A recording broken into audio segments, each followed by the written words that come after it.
Ако некој се сака почне e-commerce сайт, Лесна е процедурата. Stripe Atlas, ако го користите, $500 се плаќа еднократно за да ви ги направат сите работи, сите процедури. треба да Не е $500 заедно и со фирма отварање со Да, да, се комплетно.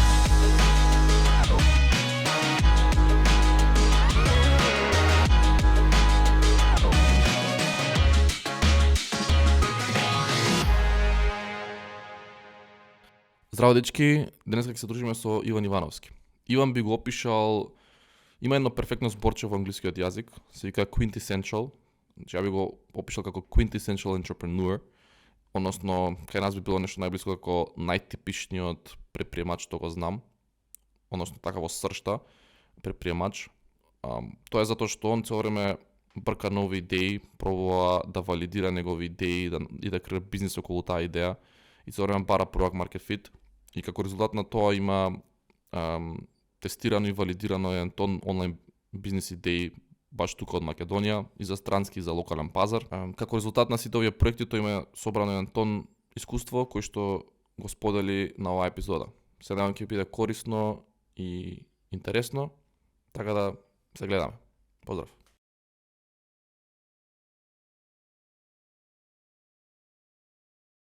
И сега застанав пример ја. Кажував ти, направивме првата iOS апликација. Одма после тоа правиот клиент го најдовме. Илен се викаше, тоа е преку Upwork. Ама сакам да им кажам и на другите што пошуват со фриленс, пошто многу ми напишат на Instagram пример. Иван, отворив профил на Upwork, ама 2 месеца поминаа, ни еден клиент не сум земал. Ја само можам вака да им кажам прилика ја што сум поминал тогај, за да знаат од прилика у суштина колку труд треба да се даде за некош нешто од нула да го кренеш до некоја ситуација. Ја тогај немаше нотификации, мейл беше тајно и чекав што стигне мейл у наредните 5 минути. Пробав да му одговорам на било кој клиент у Америка. Дори ќе ставам да ми стигне SMS порака, имав сврзано имейл сервис, кога стигне мейл, SMS да ми прате на телефонот за вечерно време, ако е пример 3-4 сато, но кесках е нас, да ме разбуде, за да станам на компјутерот за одма да врнам порака. Пошто на e-Lens, на Odesk, тие што прави вратат на пораката имат 90% повеќе шанса за да го добијат проектот, таа ситуација. Немаше тога и толку iOS девелопери, ама значи додека го избилдавме портфолиото, да имаме повеќе клиенти, да ни плаќат повеќе. Ја сигурно поминав 5-6 месеци со буквално 24 сата работа и им враќав на сите клиенти у рокот 5 минути, за да можам да добијам проекти. Од која веќе не имавме добар рейтинг, тоа малце беше полесно за пронаѓање на клиенти. И сега, од тоа време почнав паралелно, освен аутсорсинго, да градам стартапи. И пример, Тоа ќе те прашав, зашо не само стартапи? Зашо и треба ми финанси. Немав ја финанси.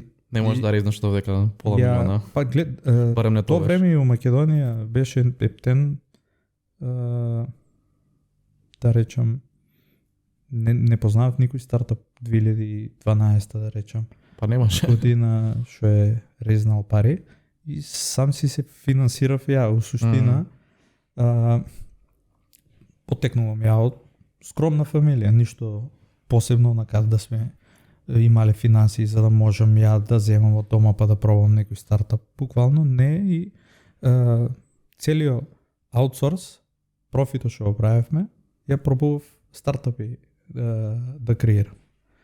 И така успеавме еден стартап, името му беше Vigo Digital, банкротиран ми е тај стартап. Ама со помош на Vigo Digital ојдов Париз, пичував пред инвеститори. Тој е први iPad кога излезе, iPad Kids.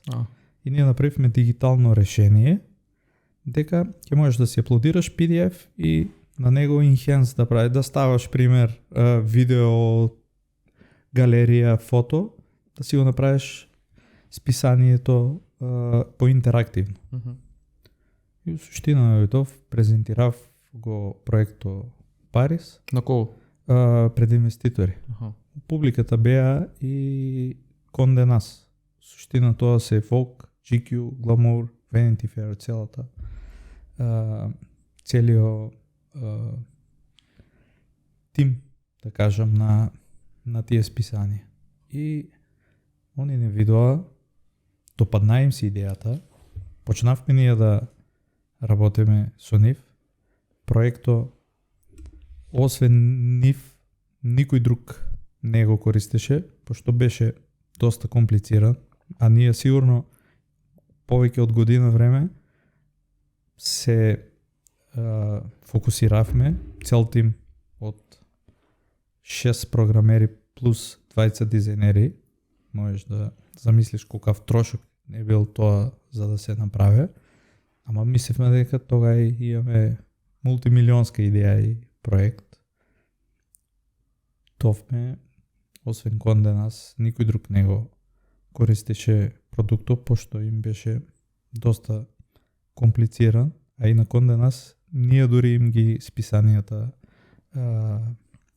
екстрактиравме, заради тоа што нема луѓе in-house што ќе работат на платформата. Ама сакам да кажам, целата ситуација дојдел сум ја до толку моќни и големи клиенти од сосем друга идеја. Јас сум пробал стартап да направам, не ми успел, банкротирал сум го тај стартап, ама останале се ни Конде Нас како клиенти. И в суштина они ни ги пратат на нас списанијата 2 недели пред да се објаве, кај нас се екстрактира списанието и дигиталната верзија у исти ден се пушта како и принт верзијата у списанието.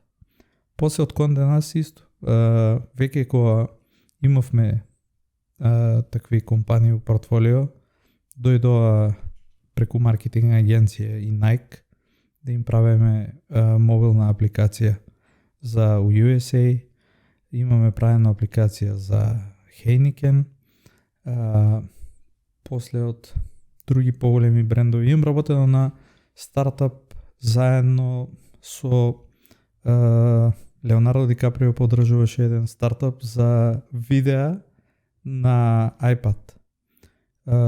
И на кол имаме доваѓено и он само на како тимо да го виде и тоа ми беше интересно искуство и тај проект. Че се појави Леонардо на митинг? Да, на митингу само дојде како само да ве видам кој сте, кој работите, 20 луѓе беа некаде вклучени, дизајнери, програмери. Имаме работено на WeTransfer апликацијата моментално, iOS апликацијата, што е наша апликацијата. И ред други проекти попатно. Сега ќе ти ги нафрлам, ја некоја ти ако сакаш ќе ме прашаш детално. Онака имаме добиено награда од Apple за Best New Stand-up 2017 мислам и Webby Award имаме добиено исто за Vogue апликацијата што имаме правено. Тоа се така две работи што посебно сум горд и овие high profile клиенти што ги кажуваш, као ги доби, као ги клоп? Буквално за Конде Нас ти само таму? Реферал? Значи случајно. Ама ние сме биле и у Амстердам да пичуваме пред инвеститори, и у Брисел, и у Парис, и у Михен. И кога има такви ивенти, секогаш некој заинтересиран ќе дојде и ќе прави некој нетворкинг или некоја комуникација и после тоа многу пати, многу често се отворе некоја сосем трета работа надвор од таа. За Конде Нас после беа задоволни од Парис, па почнавме да работиме со британскиот Конде Нас и со Конде Нас Индија. Сами се отварат после работите и терени. Последен клиент веќе помина година од лансирањето на работите ни е Volkswagen и ја правиме у суштина истата апликација што е на Тесла, да речем, комуникацијата. Сега моментално пример има Значи ги предаваш Тесла ти. има моментално возила у Volkswagen у Германија, има камери ставено и ние имаме пристап до камерата за да гледаме преку апликацијата кога менуваме пример климата да ја уклучиме дали ќе се пушта климата за да може да тестираме. Nice. Им речеме ако може да пуштат некоја кола тука за тест да може директно да правиме, ама по-окей им беше таму да става. Не сака да пушта прототипа. А за кој модел, за електричните коли? Не смеам да кажувам детали, ти сме под NDA, ама не до толку стриктно. Окей, cool. Добро, значи тоа ми кажуваше сега за нели клиенти што си имал со агенцијата нели за као за software development. Ај сега за едно тие нели стартапи што да ги развиеш, знам дека By Computer. By Computer е еден успешен проект. Претходно ќе ти кажам те за грешки што сум направил. Ајде. Ти пример со таа апликација што ти викам како сега што е Find My на iPhone. У суштина кај нас се викаше ICU и лошата работа беше ја детско размислување, викам. Знаеш, простата математика, 1 милион корисници по $1, 1 милион евро ќе направиме. У суштина да сме ја имале апликацијата и да сме ја ставиле бесплатно да биде, па после да сме мислиле начин за монетизација, сигурно ќе сме имале подобар успех. А ние ставивме прво да се продава 1.99, па после 0.99. Значи не можеш да користиш воопшто ако некој не Да, ба тога немаше ни на purchase. Или ја продаваш апликацијата или е фри. И ние викаме сега зашо фри да ставиме. Кој нема да плати 0.99, таа е мовет. Да. И суштина тука направивме голема грешка плюс името. Никој нема да срча ICU или Find нема My. да наде, па за тоа ја после By Computer од сите тие грешки што ги имам направено, некој ќе ми праши ќе рече или може овде некој попаметно име, поинтересно име да ставите за да може поубаво лого или било што. Ама ја од суштина тогај научен од грешките со друг пристап одев и сега веќе на секој нареден проект тоа го правам. Гледам право на пазарот што се највеќе траже, што се пребарува, па одам според тоа да ја креирам името на компанијата, пошто така ќе добивам еден голем дел органски трафик бесплатен. И супер SEO. Да, и пример ние со By Computer, да речем 90% успешен е бил проектот само ради името. Фирмата ја именувавме By Computer, домен By Computer. Термин уствари тоа е порано велосипеди кои возат, оно како компјутерче што се става,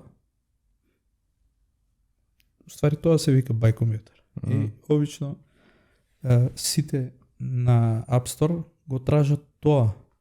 И на Google тај термин беше пребаруван. Не тражеа толку Cycling GPS или нешто, толку буквално By Computer беше најпребаруван збор. Стартувавме со тоа и многу добар резултат имавме и многу голем органски трафик и со неколку финти, неколку growth hacking методи успеавме. Јован исто тоа што го ти беше на гости кај тебе, знам, со као се него two player game нешто така беше или Your Friends нешто така беше. Ам баш ми кажуваше он дека главно заради името имаше огромна органска трафик. И на секој ние прво ќе стартувавме Velo Buddy ќе се викаше. И ствари голема грешка ќе направив, ама логото и слични работи, AB тестинг цело време правевме, боите како да направиме. Добро, одлучивте за името, одлучивте, нели, софтверот уствари беше нешто како байк, како што кажат и By Computer, уствари мобилна апликација за телефон што го прикачуваш на Ништо точак? не видено до сега. Strava имаше слична апликација, ние одевме да ископираме Strava со функционалностите, плюс да додаме еден фичер што се вика Keep Me Safe. Ќе снимам наредно видео за тоа специјално. Уствари Keep Me Safe сега го имаш на iPhone вградено како Accident Detect. Така да точно на видео ќе снимам едно, ќе се потрудам, ќе одвојам 2 дена за убаво да направам компарација, чисто да видат ние што сме имале 2018 година, оваа година Apple го ваде тоа како нивна кор функционалност. Значи Apple 2 пати те краде поред. Па може и 3 пати. Но не е тоа. Јас се радувам така кога видам, значи нешто сме имале ние добро и тоа ни е како верификација дека правиме супер окей работи. А инаку ни не очекувам дека Apple ќе пристапе кон аквизација или купување на некоја фирма од Македонија. Те денеска ми стига мејл од клиент, банк трансфер праве, покажало му банката црвено, warning, заради тоа што пејмент оде кон Македонија, дали бил сигурен. Што натаму да збориме за тоа. Ај за тоа, за такви работи знам. Имаше и проблем со клиенти од страна, кога им кажеш дека си од Македонија. Не било нешто што било пресудно до сега, барем мислам дека не. Добро, никој нема да каже заради тоа што си од Македонија, ја не ти избрав. Ја ќе ти кажам сега еден пример конкретен, ние што го имавме, значи војната кога беше, не уствари војната, туку у Куманово, конфликтот, кога беше на CNN, на BBC излаваше дека војна у Македонија, конкретно Конде нас, состанок свикуваат, вика у Македонија војна почнува, дај да тражиме одма друга софтверска компанија, паралелно двете ќе ги плаќаме, нека ни прават и тие, од нас го потражија кодо, одма да им го дадеме последната верзија и у суштина мобето беше дека за 3 месеци сакат да го префрлат целиот девелопмент у Романија, бидејќи ние сме им ризични.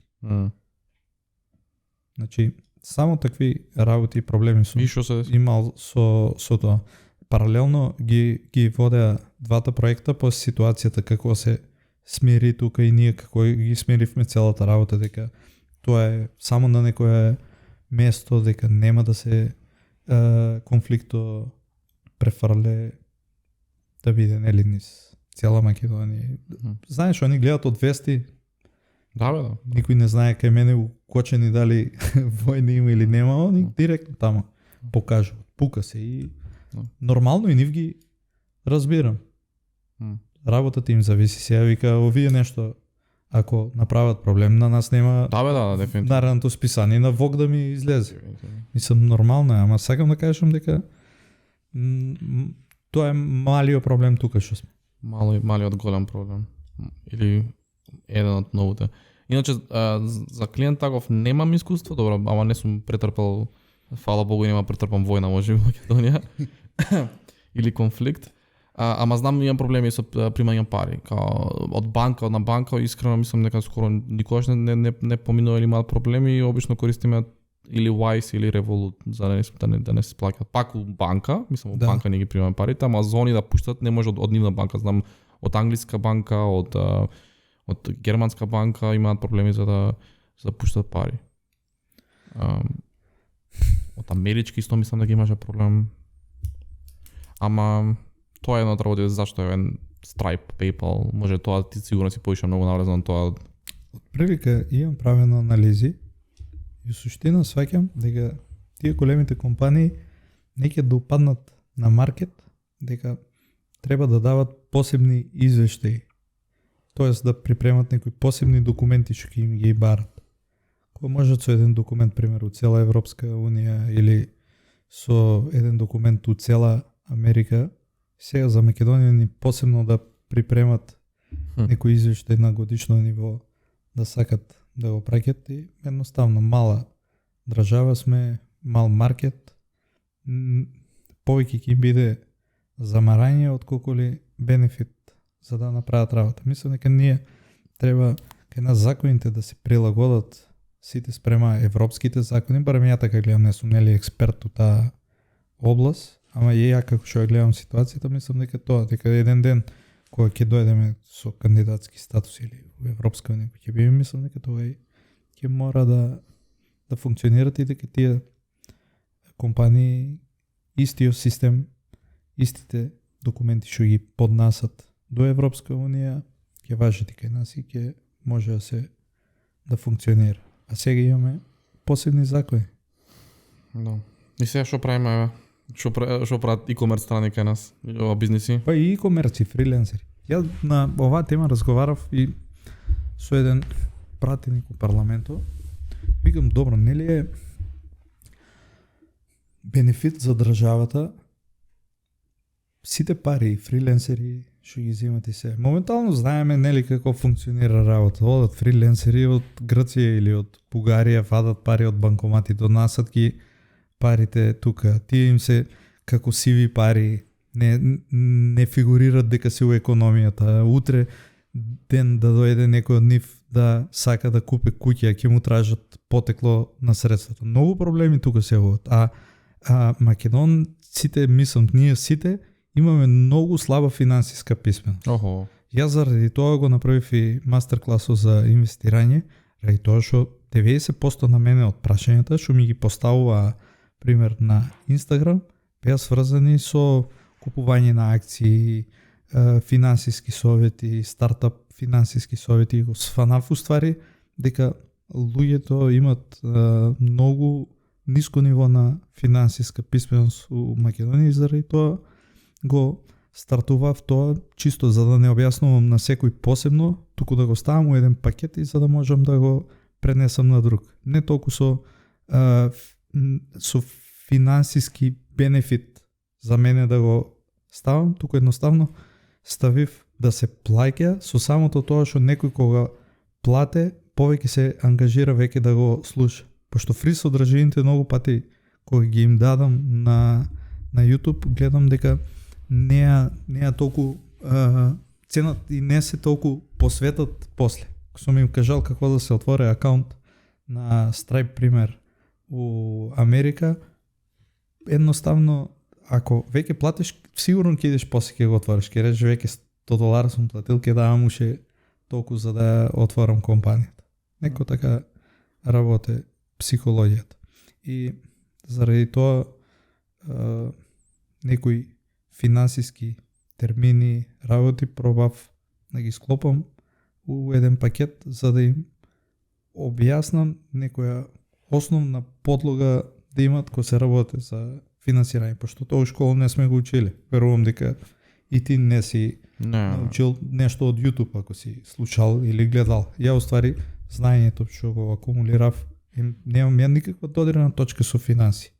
Немам ни економски, ни финанси, некој што сум учил ни факултет, ни средна школа, ништо. Се што сум го научил е од YouTube и од читање на книги, заради тоа што јас сум дојдел до таков проблем и е немало кој да ми го разјасни. Кога сме на оваа тема е зашто и збориме за лични финанси, имаме многу малци едукација, за бизнес финанси можеше помалци имаме. Ако некој ве сака, како што ја, например, не знам колку беше, 2019 сакав да почнам, мислам и почнав онлайн бизнес за локален пазар, начално беше, ми требаше payment процесор. И сега нормално отидов во банкиве, у НЛБ ме дрибла 2 недели, на крај ме одбија. После отидов у Халк ме окей беа, со Халк завршив работа, после недела дена, па после требаше да се снаоѓам како да го ми пратија документација полуанглиска, полутурска 100 страни, требаше тоа да го гледам. Фала Богу најав, зашто WordPress страна беше тоа што користев, плагин имаше, не знам кој го имаше направено, некој македонец го имаше направено, го искористив, го средив, ама и тоа требаше да бидеш способен да го направиш. Ако не беше многу технички ориентиран, мислам дека не може да се снајде. И конечно успеав после не знам колку замарање да добиам payment процесор што беше уствари од пред 20 години, мислам дека нормата. Кажи ми ти се, ако некој се сака почне e-commerce сайт, ако некој сака, ја му препорачувам или у Америка или у Британија да отвори фирма, или барем у Бугарија, и веќе Stripe ти е овозможен у тие земји. Многу е лесно за користење. Буквално со еден батон на Shopify се имплементира и е многу лесна процедурата. После тоа од македонската фирма си фактурирате спрема америчката фирма, пример, фактура за услуги, од таму си ги префрлате парите у Македонија. Лесна е процедурата, не е толку ни скапа. У Америка Stripe Atlas, ако го користите, $500 се плаќа еднократно за да ви ги направат сите работи, сите процедури. У Британија е 100 фунти, Бугарија не знам колку е, ама и таму. Stripe Atlas $500 заедно и со фирма отварање со се? Да. Се комплет и поврзување со америчка банка и целиот систем они го организираат. И отприлика за 2 недели добиваш Tax ID и си функционираш како Имаат некој филтер америчка. или секој може да аплицира? Не може секој. У суштина тражат некој бизнис план или pitch deck. Зборам тоа за последната година малце го намалија филтерот, не беше толку да речем стриктно, ама предходно знаеа малце да ја тупат работата, да прашуват за бизнисот, да прашат, дури да тражат како доказ дека имаш стварно бизнис инвентори, дека поседуваш работи. Некад ако нешто е малце шеди, да речем, некои медицински препарати, работи, може тука да не одобрат. Ама у суштина сите што ги знам што се направиле, 95% се поминали и немат никаков проблем, а од тие, да речем, 95% што се успеале, 95% па има отворено сметка у СВБ, у Silicon Valley Bank. Обично Stripe го нудеше како банкар. како прва опција Silicon Valley Bank и сите отваравме у Silicon Valley Bank банка, што имавме фирма у Америка и знам многу стартапи од Македонија што имат сметка у Silicon Valley Bank и сега бе испаничен ептен кога се случи ситуацијата цела. Сакаш да навлеземе на таа тема малце? Можеме и тоа малце да го продискутираме, може па да се навратиме и на финанси, на финансиска писменост и слично. Гледав еден подкаст, не дека сум експерт на темава, ама толку што сватив, што се има случено таму е имало многу депозити они имаат примерно, последна година 2, зашто сите нели стартапи таму кај нив тоа е банката баш на Silicon Valley. Да. И сите стартапи ги чуваат таму парите, имаше многу депозити, они имаат премногу капитал уствари да си играат, а нели банкиве се во бизнисот на правење пари, не само чуваат пари, зашто со тие пари требаше да прават за да нели направат некој профит. И колку што сватив, они инвестирале во некој treasury bonds, кои што се на долгорочно 10-year treasury bonds. Да. 10-year treasury bonds, пример, пред неколку месеци каматата беше 2,3 или 2,8%. А сега е 4,2 пример. И они у суштина за да бидат ликвидни, требало е да ги продадат тие treasury bonds. А никој нема да им ги купе на нив по 2,3%, кога веќе ги има за 4,5%. И они мора да ги продадат со загуба. И уствари у моментот они кои се ги продаделе и со загуба, не се биле солвентни, мислам дека се вика и зборо, и ликвидност не се имале доволна. Од бордот на директориот таа информација е излезела плюс. Видовме дека CEO-то на банката пред месец-два продаде голем дел од неговиот удел, голем дел од бордот на директори имат исто продадено голем удел од банката. Они се биле свесни дека се навлезени у лоша ситуација и тоа знаеш како снежна топка е. Сите почнат да паничат, почнат да вадат пари, немат они ликвидност, уште толку се јаве проблем и тука настанува проблем. А знаеш ли банките колко по закон трябва да чуват пари от 10%. тия ще ги имат? Така беше В 10%. Македония знаеш ли колко е? Да. 8% в Македония. Сега можеш да замислиш що ќе се случи, ако Сите почна да вземаат парите. не всите, 10% од нас, у некоја банка сме, пример, Па и тоа од беше таа уствари целата... банка да идеме да ги извадиме. Да. Тоа беше уствари целата работа, дека не беше уникатен случај Silicon Valley Bank, туку дека уствари се десило банк кранка, што уствари кој што кажа ти ги фатило сите луѓе што држиле пари од паранојата и фатиле влечат пари. Мислам дека било у еден ден 40 милиарди биле повлечени. Тоа у четврток мислам беше, петок веќе. Да, 40 милиарди долари биле извлечени и се збореше на Twitter, нели тие што се повеќе експерти од мене и од тебе на темава, викаа дека многу банки се оваква ситуација. Буквално ако фатиш некоја друга банка исто да се деси и тие може да пропаднат. Да, ама банките функционираат, и они морат тај капитал не може они да го чуват да функционира банката. Мора на некој да кредитират. Тај за кредитите остава хипотека. Значи, они ги имат работите, ама не им се ликвидни, не може директно да трансферират. И они имат зграда под хипотека, фирма на некој под хипотека и слично. Тај е начинот на работа, ама па и тоа ние го немаме како стандардна финансиска писменост у Македонија, некој да ти го објасне тоа за да сванеш ти како мора да си или на финанси или на економски за некои вакви основни работи да знаеш. И ако пропадне банката кај нас, владата колку гарантира? 20.000 евра. 20, не беше 30? Па не знам. Последно да речем, Евростандард кој пропадна. 20 или 30.000 евра. Да. Ако ти имаш поише од тоа, готово ти ги снема парите. Не ти ги снемува парите. У суштина, ја како што знам, па не сум нели експерт од тај дел, ама тие сега што се хипотеки, кредити дадени, од тие пари после ќе се собере, па ќе се обештетат луѓето што имат поголеми средства во банката. А тие што се до таа сума треба одма да им се исплати. Како другите ќе почекат. Да. А не дека скроз ти пропајат. Ама може да се случи тоа пример после 5 години или после 10 години да би исплатен. Оти некој има кредит пример од тие и тај треба наредните 10 години да го отплаќа кредитот. На него нема да му земат хипотеката и да ја продадат на друг. Туку он ќе продолжи да си плаќава најверојатно. Ќе чека таа маса на луѓе за да биде исплатен.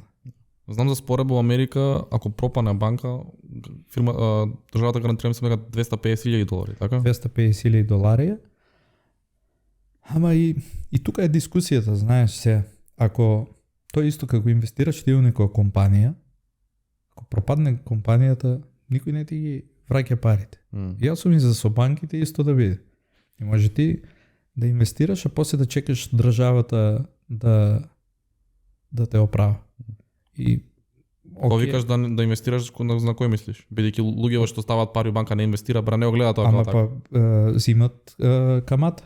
И нека гледа у која банка мисли дека е најдобра, нека ги погледне резултатите банката што ги остварува, да види дали се профитабилни, дали не се на крајот на годината, какви резултати има и нека донесе одлука дали сака, а не сега ако некоја банка има каматна стапка од 4%, а друга дава 2%, да речеме, за депозитите, и он оде става ги таму дека се 4% и после таа банка ако пропадне, па окей, значи не требало да размислиш претходно што правиш.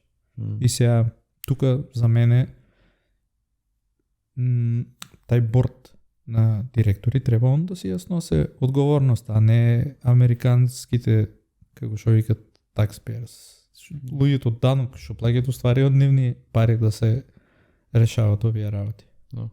Да, па мислам дека тоа главно е како механизам ставен за баш да нема паничење. Да бидат како Апсолутно. Да бидат како окей, парите ќе ви бидат гарантирани од нас. И Народна банка тука го има таа улога, да речам.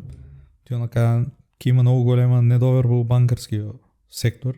Луѓето ако не ги стават парите во банка, не може да ги прераспределуваат после како кредити и како стимул на други, апсолутно.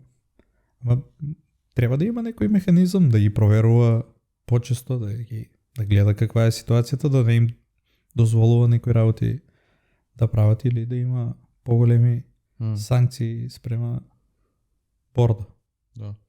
Што мислиш ти е како нели резултат на се ова, како алтернативен финансиски систем или у најмала рака нели чување на вредност преку тој имот, блокчейн, односно криптовалути како биткоин, веруваш ти во тоа како во таа улога? Да. Имаш ти нешто? Ја отприлика 10% од портфолиото секогаш гледам да ми е у крипто, повеќе ми е ризично, доста волатилен маркет е и отприлика тука некаде се држам, да, верувам, многу ми свиѓа тај концепт, самиот блокчейн, NFT, не за такви работи како слики, како работи што препродаваат, туку самиот модел, самиот начин на функционирање може да се користи за да верифицираме некои трансакции, например, зашо утре ти ако идеш и купиш некој имот у општината, зашо на блокчейн да не се верифицира, а не вакаате како Фазом или некои други, базата ја хакнале и толку. Нема податоци, ај бекапи ќе враќаме некои стари. Ако си на блокчейн се останува тука податокот, затоа ми се многу свиѓа тај децентрализиран систем на мене. Да, дефинитивно. Мислам дека и само сега е онова како баболек, сите зборат за тоа и за тоа е толкава волатилноста, пошто е на почеток. После мислам дека ќе се стабилизират работите и едноставно ќе ги увидат луѓето кои работи може да се користат и доста голем број на системи мислам дека ќе почнат блокчейнот да го користат. Океј. Назад на e-commerce, ти твоето искуство со e-commerce, Salt Milano. Ние Salt Milano ја го креирав право како класичен дропшипинг бренд. Ај од почеток како првите чекори, како да направам дропшипинг бизнес ја тоа дека? Наједноставно, па ја заради тој нареден за мастер клас го поканив Бојан Димов, пошто он има направено од прилика негде повеќе од 50 дропшипинг брендови и заради тоа гледам да донесам различни луѓе што ќе може некој знаење да пренесат. Може некој да седне, да научи и од утре да си направи свој бизнис. У суштина отвараш продавница на Shopify, регистрираш фирма што поддржува Stripe, некоја држава. Stripe Atlas. Да, преку Stripe Atlas. Креираш фирма во Америка. Најдуваш добавач за некои производи и тука треба да имаш. Кај го бараш тој добавач? Обично ја ги барам или на Alibaba, на AliExpress, ги контактирам и после тоа треба да имаш добри маркетинг skills, да направиш веб страна, да измаркетираш, да се посветиш тука на тај дел. Другото ти е класично трговија. Купиш нешто поевтино, продадеш го поскапо. Значи главниот скилсет таму е маркетинг и брендинг. Највеќе. Дизајн, маркетинг, брендинг, да знаеш да го продадеш тоа и после го скалираш. После ние почнавме пример. Исто и тука со името си играв, како за Buy Computer што е. Но Милано гледавме дека е локација што највеќе се користи за брендови. Ставиме Salt Milano да се вика. И многу мислеа дека се работи за италијански бренд. Траживме на почетоко материјали, нели, да се од Италија. Ше на почетоко работевме со една фирма Carvico, што се вика, што ги има најдобрите материјали за swimwear. И во суштина после почнавме и у Македонија да ги произведуваме, а сега од оваа година ги произведуваме дел у Македонија, дел у Турција. Тие од Турција директно ги пратиме у fulfillment центар у Америка, тие од Македонија ги правиме само за продажба у Македонија. И после го скалираш само. Гледаш дека има добри продажби, пробуваш, тест правиш со цените, тест правиш на рекламите на маркето, АБ тестинг цело време. И у суштина, секој што се труде, што ќе посвете време и ќе потроши пари за маркетинг, мислам дека може да постигне добар резултат. Што ние направивме од некој маркет што немав никакво познавање у него, па направивме добар резултат, тоа е, мислам дека секој може, што не е нели мразлив, да седне, да посвете време и да биде упорен. И мислам дека ќе има секако резултат. Која е разликата помеѓу продавање во Македонија и Америка? Истиот продукт имаш уникатно искуство. Поскапа е рекламата. Тука ако ни е $3 аквизација на корисник, у Америка ни е $30. Значи по-профитабилно е у Македонија, ако размислиш? Не.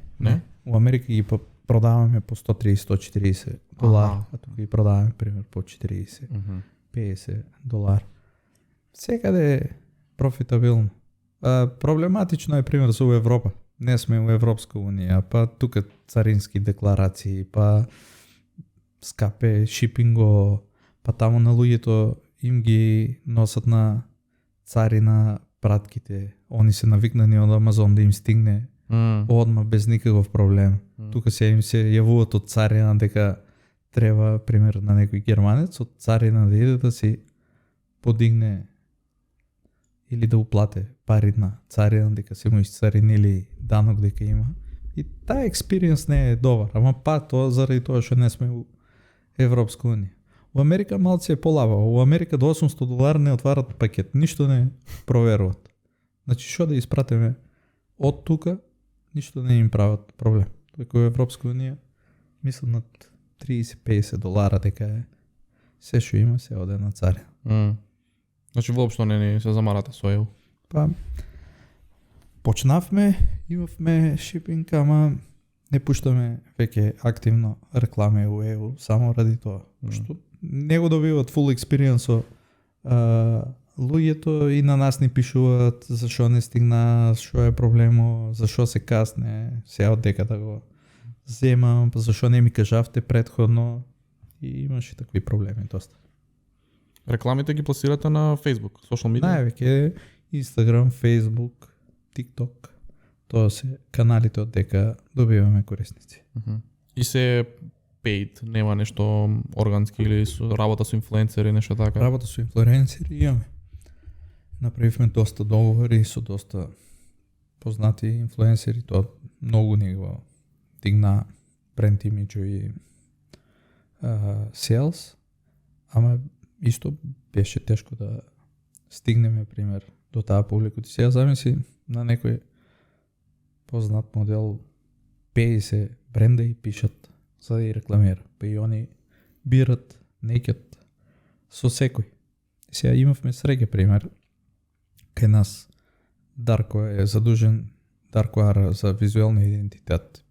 Страшно добри фотографии. Има се убаво тоа изгледа и имаме некоја добра стартна основа за ние кои ќе им пишеме на тие инфлуенсери и кои ќе додат, кои ќе погледнат нашиот Инстаграм и веб страната, гледат дека обрнано е доста внимание на квалитето, на визуелниот идентитет и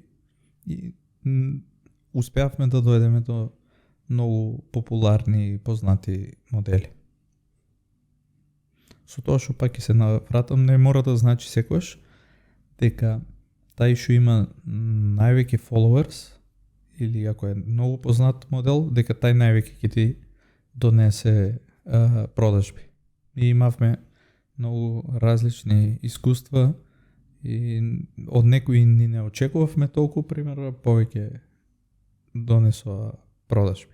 Зависи колку од другата страна таа личност сака да се позамара и на кој начин ќе го презентира на нејната публика. Ако е само да се облече и да ставе линк до страната, не продава тоа. Треба малце приказна околу тоа, да им објасни, малце продажба, да ги анимира, да. Добро, ова како што го презентираш многу едноставно е, зашто сите не го прават тоа? Што е кои се тешките делови од дропшипинг? Тешки делови, гледај.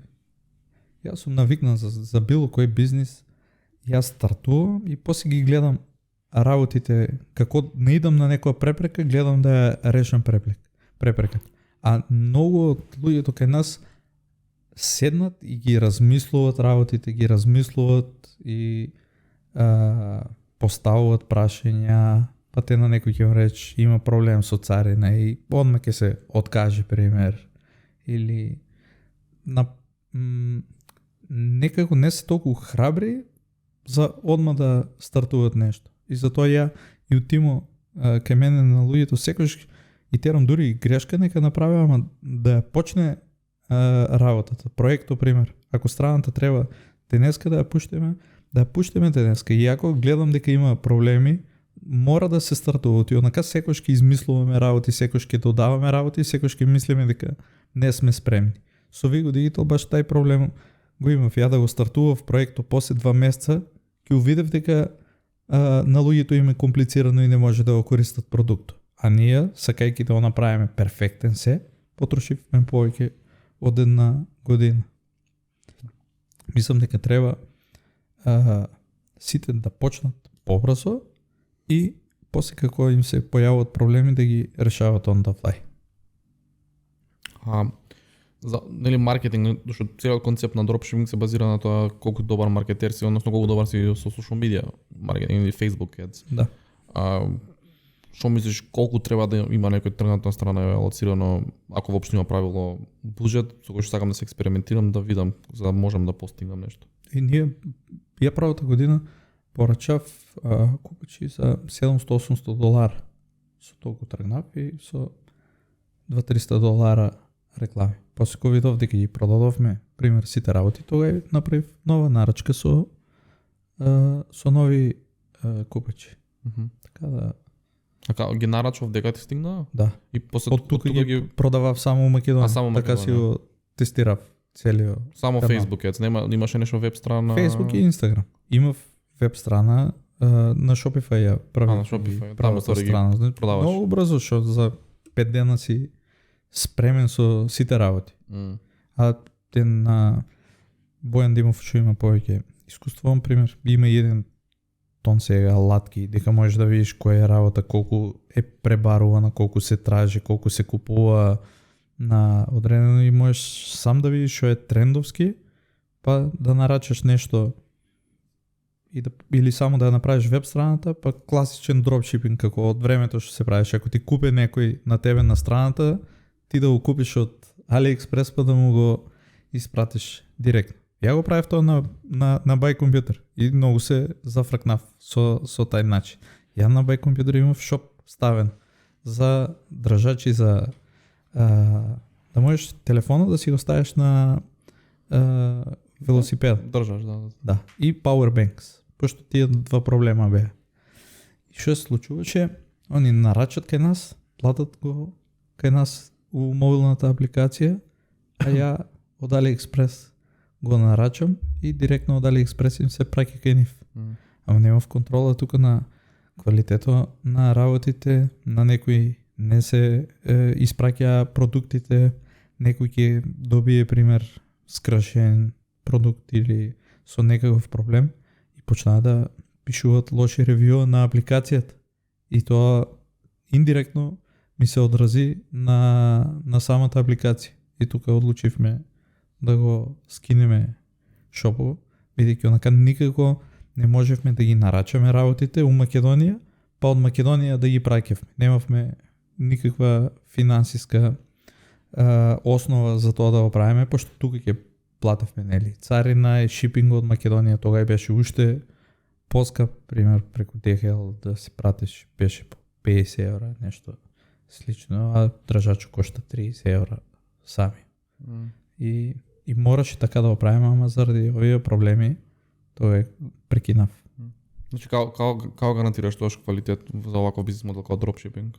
Ама ја секојаш им викам, нарачи си ги работите пример кај тебе, па ти ги праќај истите, или да си ги провереш, или ако праќаш од некој fulfillment центар, да има човек што може quality да провере на сите работи па да ги спакува. И обично и тие што работат или некои директно од Кина, пошто и у Кина има fulfillment центри посебни што се работат директно, што праќаат пример до Америка, дават им подобри цени и ти ќе најдеш некој што кај него ќе ги порачаш работите, ќе ги провере, се ќе организира и пакување ти какво сакаш, ќе ти го брендира продукту и се, па после ќе ги праќаш од таму. Да не одеш директно од AliExpress продуктот да го само препраќаш. Така немаш апсолутно никаква контрола врз тоа. Окей, добро. Digital Hub го почна кога? Сега брзо го почна, така? Да, пред неколку месеци. Ја многу така стартапи пример ќе ги стартнам, ќе видам на некој, ако има market fit, продолжуваме, гледам добри луѓе од тимо што имат предприемачки дух, директно да ги ставам у некои стартапи, после они да продолжат да го градат тај стартап. Таква ми е филозофијата. Моментално со Digital Hub, супер, овој Digital Hub го направив од проста причина што ја го имав проблем. А нели за некој продукт да речеме да е успешен, ако 3 работи покрива, тогај е сигурно успешен. Ако ти крате време, ако ти крате пари, те прави пример поорганизирано целата работа, тогај нема шанса нештото да не успее. Само треба маркетирање и продажба. Кај Digital Hub ние у суштина што правиме? Сврзуваме го директно книговодитело со фирмата. Сега ти имаш фирма. Моментално предпоставувам дека користиш некој софтвер или сам си ги правиш фактурите. Користиш и ти некој? Да, на Figma ги правам фактурите. На Figma ги правиш фактурите. И сега, ако немаш евиденција тука која фактура ти е платена, ако сакаш копија да направиш, ќе одеш ќе ги траеш, нели, по Figma, на книговодитело принташ ги или како му ги носиш на колку време. На секој квартал, така. На па добро, зависи ако си ДДВ обврзник или не си, у зависност од тоа.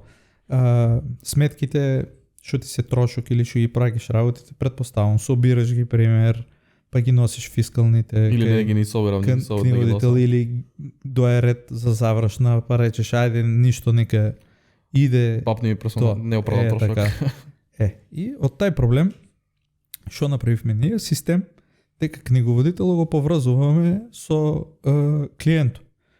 Имаш си софтвер за генерирање на фактури, генерирање на профактури, на повторливи фактури. Ако имаш некој клиент секој месец, некоја услуга што му даваш, нема зашо ти дојдеш у Figma да отвараш секој месец, да менјаш дати, да менјаш број на фактура, па чекај да видам претходна која. Значи сите тие работи, плюс од телефонот имаш скенер, секоја сметка што ја платиш, секоја фактура, само е преку апликацијата ставаш и сето автоматски оде кај книговодитело и он си ги книжи работите. Значи не губам време за да генерирам фактури, не губам време за да ги складирам и да одам со кола да ги носам до книговодитело работите или плата која треба да пуштиш или слични работи. Ние сме навикнани да му се јавиме на книговодитело, има измена, пушти тука повеќе на овај одјави го. Се е преку систему, ме фаќа нервоза да го кажеш ова само. Многу имат проблема, ама знаеш што решението е тука и е многу едноставно. И секој до сега моментално што почна да го користи систему, повеќе од 95% се задржуваат на систему и викат зашо ово порано го немаше пример.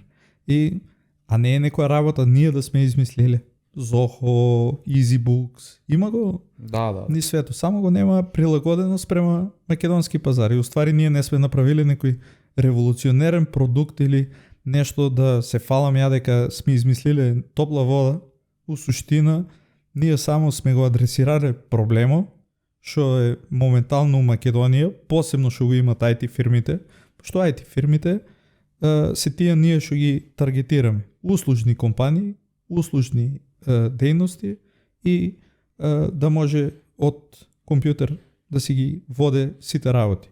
И исто тука уште една работа има, може и на теб ти се е случило некој клиент да ти траже да ти плати со кредитна картичка од странство, да не ти прави wire трансфер. Истото. На самиот систем го имаме, кој изгенерираш фактурата, изгенерира ти код за да може некој да ти плате со картичка.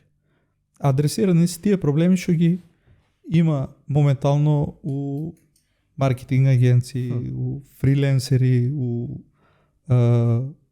IT компании и тоа. И таа ни е таргет групата и сега за сега супер функционира. Колку време ви требаше да го изградите како продукт? 5-6 месеци некаде го градивме. Сега го работите да ви итерирате, има некои подобри? Да, има веќе и за цела година роудмапа направено кој работи. Сега поврзуваме директно со банки, да може изводо на тебе кога ти стигне некој дека ти платил, да ти затвори фактурата, да ти обележи дека ти е платен и да си имаш убави извештаи, да гледаш како ти е кешфлоуто, да гледаш колку имаш фактурирано, колку... Дешборд, не ми. Да, имаш комплетен дешборд и работиме Како иде со API, со кој банки? на тие работи. Тука Тука не иде. тука не иде многу добро, ама одеме на една верзија дека у суштина и работите што ги добиваш на мејл, па тука правиме малце, скрапираме податоците, па ние рачно ги внесуваме. Тие банки што ќе ни дозволат API, ќе го користиме API-то, кој не ни дозволат, ќе одеме класично корисник од мејл, како стигнуваат автоматски, ние ќе ги зимаме податоците, работиме на тоа активно. No. Интересно ми е тоа како уствари многу работи онага се кај нас нели лошо имплементирани. Очекувањето е многу ниско и базата на услугата е многу ниска и сме навикнати тој и мислам дека има многу луѓе што рече 6-7 месеци требало да го направиш ова. Да. А замисли сега колку има такви проблеми што можеш да го направиш тоа за истото. Ја знаеш што сум зборил. Те и со еден политичар тоа сум го дискутирала и мислам и дека и ти пример ќе се сложиш со тоа. Ако било која власт да дојде и да рече теви токав и токав буџет, не мора да бира една фирма. Да се пријавиме 10 фирми да бидеме, да дојдеме да ни даде целиот систем, сите работи да ги направиме дигитални. Значи, зашо сега Естонија. ја зимам, гледај сега, ја градам куќи. Ќе ме терат да зимам еден документ од собрание, пример, па ќе ме терат у катастар да одам, па ме терат у трета институција, па кај нотар, па на 500 работи и секаде ми тражат документ од другата институција.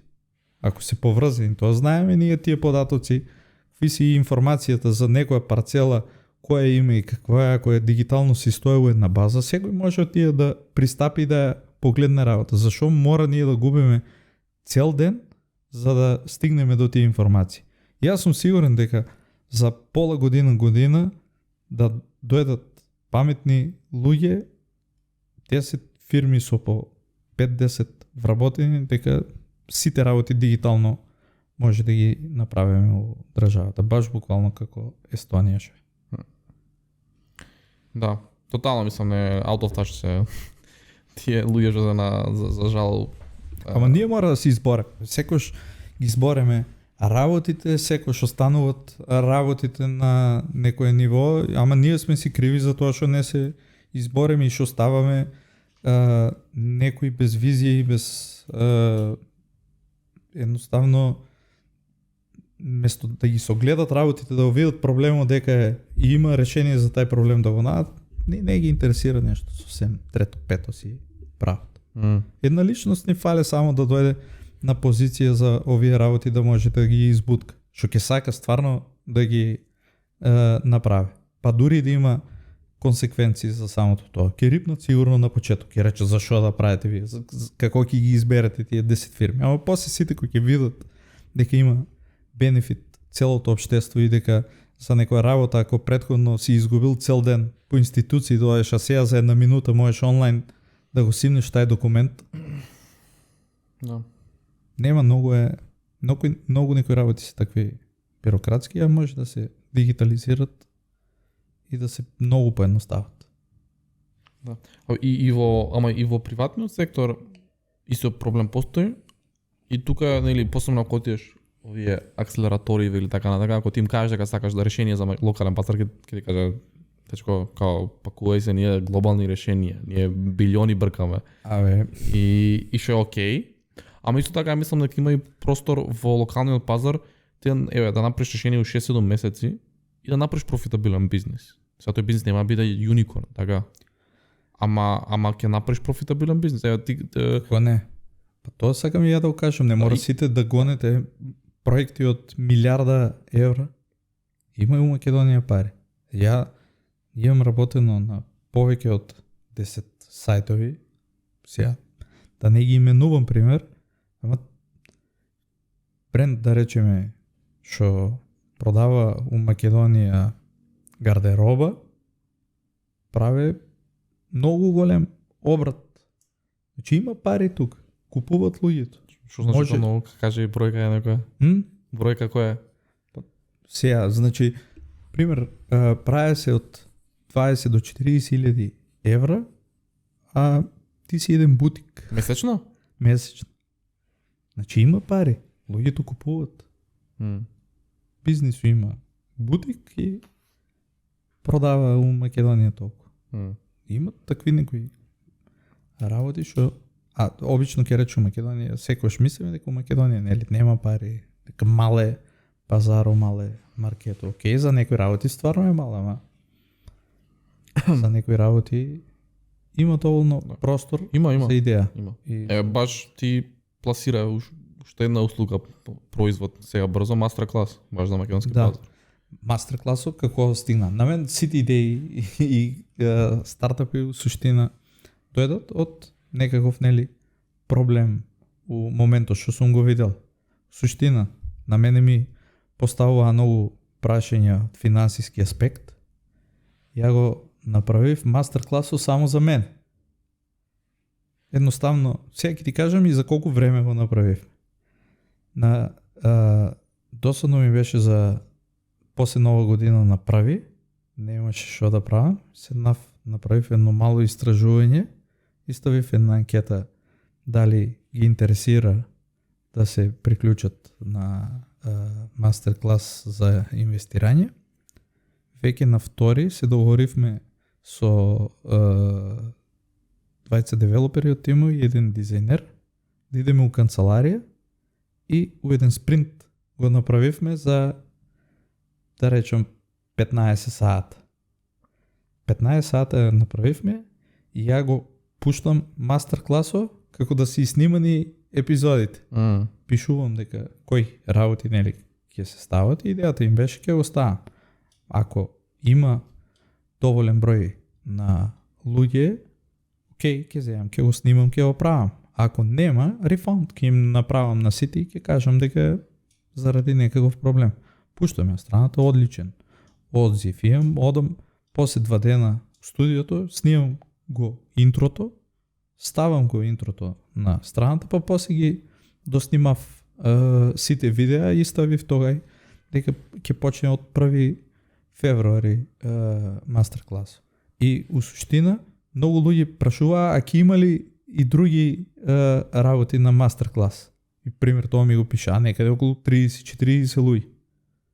Викам, окей, шом луѓето сакат да научат нешто, сакат ваков тип на материјал, наредна работа е почнувам, знам луѓе што се квалитетни, што се направиле некаков успех у кариерата, било што се спремни да го презентират тоа и постепено ги контактирам еден по еден, сакаш и сакам. И нареден Бојан те за дропшипинг, после Сања од нетворкере, пак има ќе пробаме и на некои други теми ќе пробат за шминкање, ќе има мастер-клас. И испитуваме го пазарот, ќе видиме на каде ќе се движи.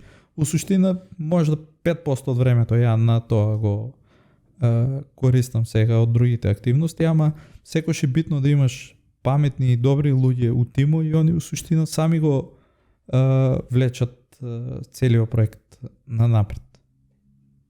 Интересно. Колку луѓе аплицира на мастер-класот? Па гледа, на мој мастер-клас дојдоа 340 луѓе. И другите сега уште не се затворени, да речам, датите не се фиксирани. Бојан почнува денеска, ама има уште на недела простор на некој ако сака да дојде и да се доприклучи.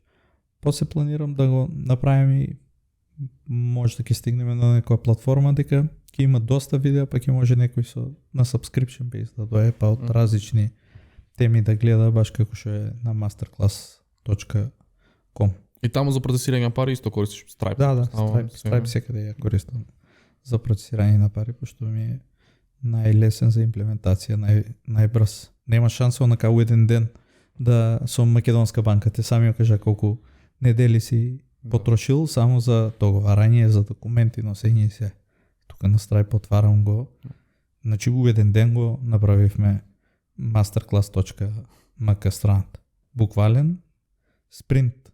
Седнуваме, викаме денеска, го правиме ово. Дизајнерот секција по секција ги прави, дава ги на програмери. Не ни завршува целата страна. Ама јас сум навикнан на таков начин, брз на работа и брзо да донасам одлуки, некош грешки да правам при тие одлуки, ама едноставно некош изгубам моментум ако некоја работа е многу долго обмислувам и пробам да ја направам перфектна. Да. Кај тебе пример, онака како се движи моментално ситуацијата со агенцијската работа. Пример, паралела да направим помеѓу стартапи и помеѓу агенции. Кои се главните, пример, проблеми што се соочуваш? Недостиг имаш и на квалитетен кадар. Не, моментално тоа не ми е проблем, не сум во таа фаза. Дали, ја пример, од агенцијскиот дел имам многу проблем, пример, да ги проектите да ги залепам еден по еден. Пример, некој клиент ако трае еден месец, ние го испланираме еден месец, а ни спадне 2 месеца да трае проект. А на некој друг пример, ќе обеќаш дека ќе стартува за еден месец. Имаш и некоја формула за тоа, пример ти како го решаваш тоа? Многу од агенција тоа сватив е менаџирање на ресурси, нели? За жал, мислам оптимално јака агенција што мислам што двои јака од слаба агенција. Мислам дека јака агенција нема потреба тоа да го прави, затоа што јака агенција наоѓа клиенти и проекти кои што се долгорочни. Значи наоѓа Volkswagen и договор подпишува 2 години за X инженери.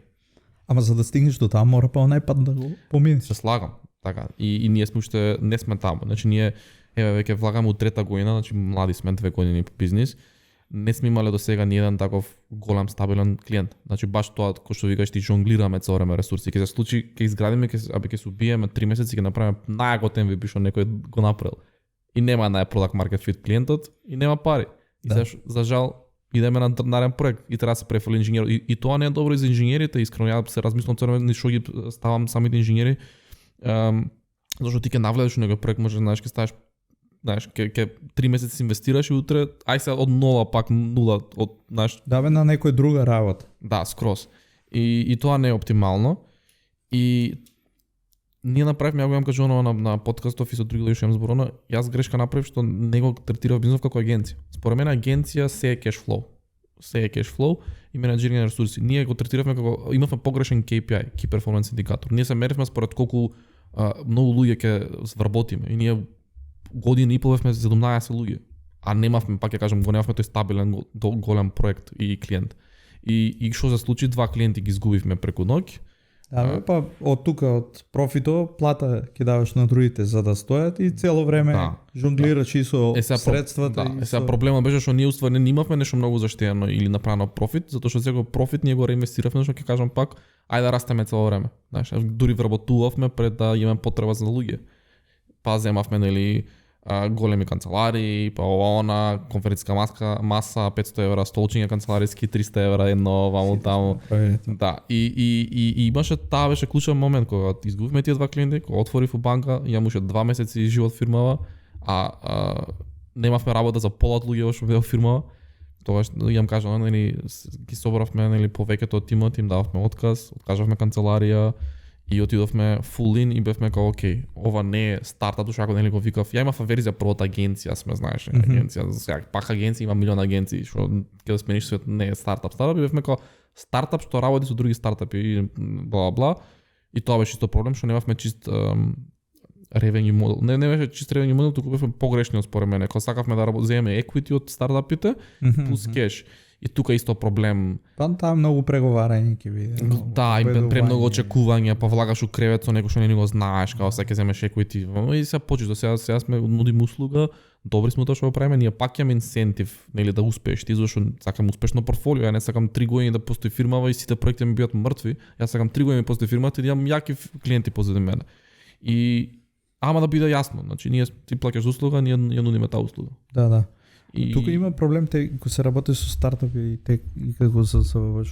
Ние работевме на еден стартап. Цела година ни плаќаа супер се беше 3 месеци 5 луѓе работеа, банкротира стартапот, нема ни на нас да ни платат. Автоматски улегнаме у голема криза. Луѓето уште стоат. Па си викам ќе ги префрлам на други проекти, па чекаш уште 1 месец, чекаш уште 2 месеца, траеш проекти, нема проекти, улегнеш у голем проблем. Да. И така да ја ги знам отприлика кои се проблемите у агенцијскиот дел, пошто уште работиме ние и со дел со аутсорс и ги знам и кај стартапите. Не можам на некој да кажам прави го тоа или прави го. Кој што сака различно е. Едноставно различно да. Е. Ја имам размислувано ја многу, ние исто избориме, нели бидејќи ние ги имаме налик, сите способни се почнеме продукт, софтвер продукт, нели, софтвер фирма сме.